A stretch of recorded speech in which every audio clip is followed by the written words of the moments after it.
بسم اللہ الرحمن الرحیم۔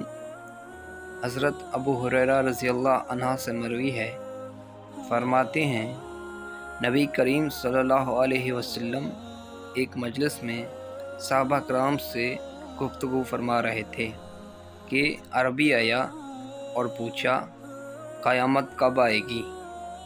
نبی کریم صلی اللہ علیہ وسلم نے اپنی گفتگو کو جاری رکھا۔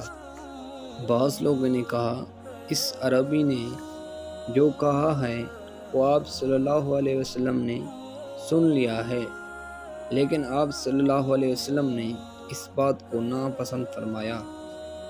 بعض نے کہا بلکہ آپ نے اس کی بات سنی ہی نہیں، حتیٰ کہ جب آپ صلی اللہ علیہ وسلم نے اپنی بات مکمل فرما لی تو فرمایا قیامت کے متعلق سوال کرنے والا کہاں ہے؟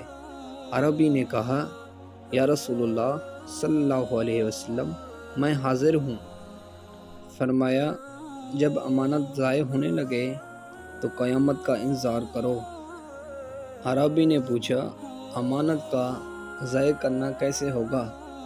فرمایا جب معاملات دین نااہل لوگوں کے سپرد کیے جائیں گے تو قیامت کے آنے کا انتظار کرو۔ بخاری شریف حدیث نمبر 57۔ بسم اللہ الرحمن الرحیم۔ حضرت ابو ہریرہ رضی اللہ عنہ سے مروی ہے کہ رسول اللہ صلی اللہ علیہ وسلم نے فرمایا جب رمضان آتا ہے تو جنت کے دروازے کھول دیے جاتے ہیں۔ بخاری شریف حدیث نمبر 1765۔ بسم اللہ الرحمن الرحیم۔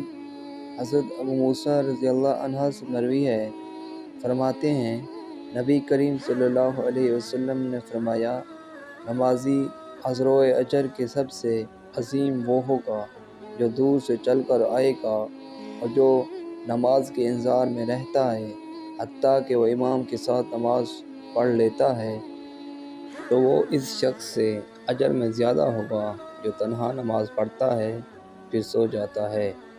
بخاری شریف حدیث نمبر 614۔ بسم اللہ الرحمن الرحیم۔ حضرت عبداللہ بن عمر رضی اللہ عنہما سے مروی ہے کہ رسول اللہ صلی اللہ علیہ وسلم نے فرمایا جماعت کے ساتھ نماز پڑھنا تنہا نماز پڑھنے سے 27 درجے فضیلت رکھتا ہے۔ بخاری شریف حدیث نمبر 609۔ بسم اللہ الرحمن الرحیم۔ حضرت ابو ہریرہ رضی اللہ عنہ سے مروی ہے کہ رسول اللہ صلی اللہ علیہ وسلم نے فرمایا اگر لوگ جان لیں جو ثواب اذان دینے میں اور پہلی صف میں نماز پڑھنے میں ہے تو پھر وہ بغیر قرآن اندازی کے کوئی راستہ نہ پائیں تو وہ قرآن اندازی کریں، اور اگر وہ جان لیں جو کچھ ثواب نمازوں کو جلدی پڑھنے میں ہے تو وہ اس کی طرف دوڑ کر آئیں، اور اگر لوگ جان لیں جو کچھ ثواب عشاء اور صبح کی نماز میں ہے تو وہ ان نمازوں میں حاضر ہوں، اگرچہ انہیں گھٹنوں کے بل بھی چل کر آنا پڑے۔ بخاری شریف حدیث نمبر 580۔